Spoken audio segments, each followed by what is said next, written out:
Olá, olá, olá, Pastor Ander falando aqui.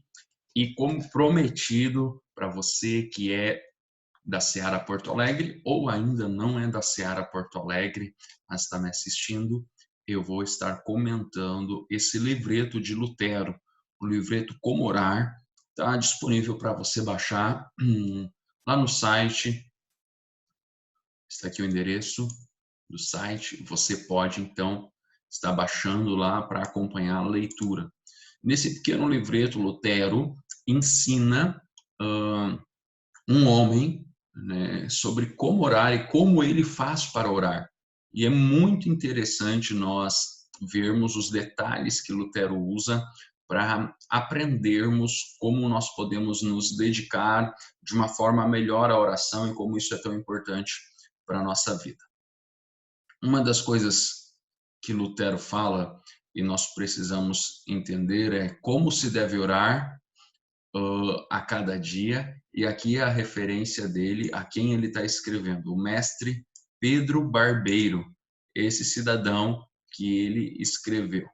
Nós precisamos entender, se você não sabe, Lutero foi o grande reformador, né, que foi um dos reformadores da igreja, um grande teólogo, era doutor em teologia, ele não era simplesmente um monge, um padre, ele era um estudioso das escrituras.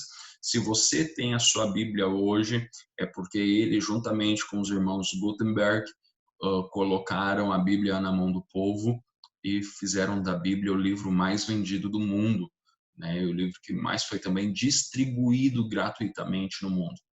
Então, é muito interessante saber esses detalhes e entender que Lutero era um homem não somente dedicado ao estudo da palavra, mas também um homem dedicado à sua vida de oração. E ele tinha um objetivo muito grande, que era fazer com que as pessoas entendessem os princípios, a palavra de Deus, né? Ele fez uma edição, aqui fala, né, uma edição num alemão popular, né? Ele nem traduziu a Bíblia no dialeto do alemão mais robusto, mais sofisticado. Ele traduziu a Bíblia para que da pessoa menos culta a mais culta pudesse ler e entender aquilo que estava escrito. E aqui começa ele dizendo e dando as orientações a esse homem de como fazer a oração, de como ter o tempo dele. E a primeira coisa é que ele fala da experiência dele. Interessante. Ele não dá somente uma questão teológica, uma questão de estudo, mas ele fala de uma questão prática da vida dele e como nós hoje podemos, através desse livreto, aprendermos e colocarmos em prática também esses ensinamentos e para melhorarmos a nossa vida com Deus e nossa vida de oração. Em primeiro lugar, ele fala aqui, você pode me acompanhar. Em primeiro lugar, às vezes sinto que por causa das ocupações ou pensamentos alheios, fiquei frio ou perdi a vontade de orar. Isso acontece com todos nós. Todos nós passamos por essas dificuldades. Todos nós acordamos e muitas vezes vamos dormir sem vontade de orar. E nós precisamos entender dessa guerra que ele fala, né? Lutero falava muito de batalha espiritual, de guerra espiritual, e ele diz: pois a carne e o diabo estão constantemente dificultando e impedindo a oração. Nesses momentos, pego o meu pequeno saltério e vou para o quarto, para o meu quarto, ou conforme o horário do dia, eu vou para a igreja junto às pessoas. Saltério era um instrumento de música, é um instrumento de música. Aqui ele está dizendo o que ele faz quando ele está com dificuldade de orar. O grande reformador tinha dificuldades de orar. Por quê? Porque todas as pessoas têm dificuldades de orar. Não importa o quão a pessoa é conhecedora das escrituras, não importa o quão a pessoa está buscando a Deus, a intenção do coração dela, ela vai ter dificuldade de orar. E aqui ele está falando sobre estratégias pessoais dele. E a primeira estratégia é que ele pegava um instrumento musical e ia lá para ter o tempo dele de louvor, né, de adoração. E o que nós podemos fazer, trazendo para o nosso dia, é botar músicas no celular, na TV, no computador, botar aquela playlist, ter uma playlist de oração. Depois de adorar, de ter as músicas ali para nos ajudar a orar, nós precisamos criar um meio para conseguirmos desenvolver o hábito e desenvolver a tarefa da oração, porque a oração não é simplesmente uma coisa que nós precisamos fazer quando nós temos alguma coisa, um problema, um pedido, mas é a tarefa nossa como cristão. É o maior trabalho do cristão, é a oração. E aí ele diz que ele pega os mandamentos, ele pega as orações, ele pega as citações de Paulo, de Cristo, dos Salmos, e ele faz como faz com as crianças. Ele começa a citar cada uma delas e ele começa a descrever para Deus como a vida dele naquele momento se encaixa naquela citação bíblica. É isso que ele está dizendo que faz. E ele diz que é bom que nós façamos isso, a nossa primeira atividade do dia, primeira atividade do dia, e também a última da noite. Então ao acordar, ter o nosso tempo com Deus, de oração. Antes de dormir, ter o nosso tempo com Deus. Ter. A gente precisa cuidar dos pensamentos falsos e enganosos, que dizem, daqui a pouco você vai orar. Isso foi escrito em 1500 e alguma coisa, mas parece que foi escrito por um pastor ontem. É verdade ou não? Por quê? Porque Lutero está descrevendo o ser humano. Isso acontece com todos, com cada um, com cada um. Então, nós vimos isso e devemos entender isso. Ele cita São Jerônimo, que fala que todo o trabalho do crente é uma oração. Todo o trabalho do crente é uma oração. Ele fala isso, ele ressalta o quanto nós precisamos orar e fazer da oração o nosso principal trabalho. Nós precisamos entender, e aqui ele vai ressaltando, que quando nós vivemos bem e vivemos para a glória de Deus, tudo que nós fazemos é como uma oração. Mas ele não está querendo falar de substituir o fazer o bem e viver conforme a vontade e a justiça de Deus, que isso substitua a oração, mas sim que é um valor agregado, faz parte da vida do cristão. E ele cita aqui, bem-aventurado aquele que medita de dia e de noite na lei do Senhor. Então nós precisamos, aqui ele fala que nós precisamos orar sem cessar, para que nós possamos vencer o pecado e a injustiça. Que nós possamos vencer o pecado e a injustiça.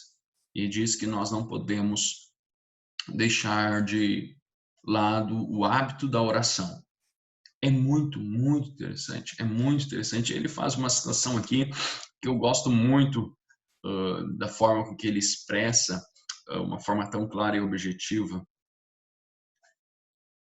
que nós podemos ser preguiçosos, frios, enfastiados em relação à oração.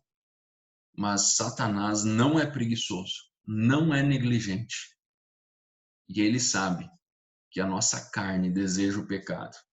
Então nós precisamos lutar contra o relaxamento espiritual, contra a preguiça, contra a frieza. Nós precisamos lutar contra o nosso enfastiamento, usando a palavra que ele coloca aqui, para que nós não venhamos a negligenciar a vida de oração. E ele fala que nós precisamos aquecer o nosso coração através da vida de oração. Ele fala que o pronunciamento oral aquece o coração. A oração expressa em palavras diariamente é o que mantém o nosso coração aquecido. E ele fala: ou ajoelhe-se ou fique parado, com as mãos postas em oração, com os olhos voltados para o céu. Fale ou pense tão brevemente quanto pode. E aí ele faz uma oração. Por que Lutero remonta aqui a uma forma de orar? Uma forma física, uma posição. E por que depois ele dá uma forma de palavras de oração? Porque as pessoas vinham até aquele momento de uma forma religiosa de falar com Deus. E agora ele está mudando isso e fazendo com que as pessoas tenham uma atitude diferente. E ele descreve uma oração, ele ensina esse homem e também nos ensina a fazer uma oração. Ó Pai Celeste, Deus querido, eu sou um pecador pobre e indigno. Primeira coisa, reconhecimento de quem Deus é e quem nós somos nele. Ele é um Pai. Nós sem ele somos pecadores, pobres e indignos, que não merecemos levantar os nossos olhos, nem as mãos a te orar. Mas olha só, antes ele tinha dito para levantar os olhos ao céu e estender as mãos ao céu. Quando ele fala para a pessoa fazer essa atitude e orar dessa forma, ele está querendo dizer, ó, você vai chegar a Deus com uma consciência que nem isso você poderia estar chegando. Nem isso você poderia estar fazendo. Você não poderia chegar a ele dessa forma. Então nós vemos aqui uma graça manifestada através desse ensino, uma graça de Deus manifestada esse ensino na vida de Lutero aqui sobre a vida desse homem e também nós podemos entender sobre a nossa vida. Mas como nos mandaste a orar e ainda prometeste atender-nos e nos ensinaste, inclusive as palavras que devemos usar e a maneira como fazê-lo através do teu Filho amado, nosso Senhor Jesus, venha obedecer esse mandamento. Reconheço Ele como Pai, reconheço a minha situação, mas reconheço que eu estou fazendo o que eu estou fazendo por uma orientação dEle. E falo, Senhor, eu estou pela sua misericórdia e graça te buscando aqui nesse momento. E ele fala, então eu me firmo, né? Eu me fio em tua promessa graciosa. Falando, Senhor, eu não sou digno, não sou merecedor, mas eu estou firmado nessa promessa graciosa. E em nome de Jesus, oro com todos os santos na terra, com todos os discípulos de Jesus, como ele me ensinou. E a partir daí, Lutero começa a descrever como nós podemos fazer da oração do Pai Nosso um padrão e logo depois como nós podemos orar os 10 mandamentos. Ele faz essas referências excelentíssimas, excelentíssimas. E ele começa dizendo a oração do Pai Nosso, a primeira parte, Pai Nosso que estás. A primeira parte é o Pai Nosso que estás no céu, santificado seja o teu nome. E ele fala que nós devemos, ao começar orando assim, orar com as nossas palavras, dizendo, Senhor, Pai querido, vem santificar o teu nome, tanto em nós como no mundo. Destrói e elimina os horrores da idolatria e heresia do turco. Ele está falando de um povo que dominava a Alemanha naquela parte e naquela época que eram os turcos, do Papa e dos falsos doutrinadores ou espíritos sectários que usam teu nome de forma enganosa e assim dele abusam de maneira descarada e blasfemam terrivelmente. Perceba, ele já começa orando, declarando a paternidade de Deus, declarando que ele está ali na presença de Deus, orando conforme o ensinamento bíblico. Ele fala que o Senhor venha, santifique o teu nome. Aqui na minha vida e na vida daqueles que fazem parte do teu reino na terra. E destrói, acaba com tudo aquilo que não é teu, tudo aquilo que não glorifica o teu nome, não exalta o teu nome. E acaba com as mentiras do maligno no meio do povo. E ele continua falando, Senhor Deus, converte e põe um fim. Converte aqueles que ainda precisam ser convertidos. A orar o Pai Nosso, a primeira parte, além de fazer a declaração e declarar que o nome dele seja santificado, ele compreende e ensina aqui a este homem, nos ensina que o nome de Cristo, o nome dele é santificado, exaltado, quando mais pessoas são libertas daquilo que prendia elas e se convertem ao Evangelho. Ele já começa fazendo uma oração intercessória de salvação pelas pessoas. E aí ele continua pedindo que Deus venha e estabeleça a justiça dele. Só é santificado o nome de Deus quando a justiça de Deus é estabelecida. Então ele está pedindo, Senhor, estabeleça a sua justiça. Transforma os homens e livra este mundo dos homens maus. É interessante, é incrível como nós aprendemos tanto em tão pouca coisa escrita. Eu quero falar para você que esse livreto eu decidi gravar e comuniquei a alguns de vocês que está gravando, porque falou muito comigo. Poucas páginas, mas que podem nos fazer compreender e entender tantas coisas. E eu quero dizer para você que está aí me assistindo, que você leia. Não espere eu postar o restante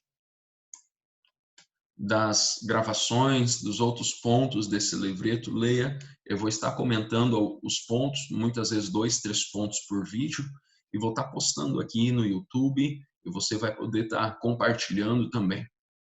Mas perceba que nós temos meios e ferramentas para sabermos como orar e para não deixarmos de praticar a oração na nossa vida.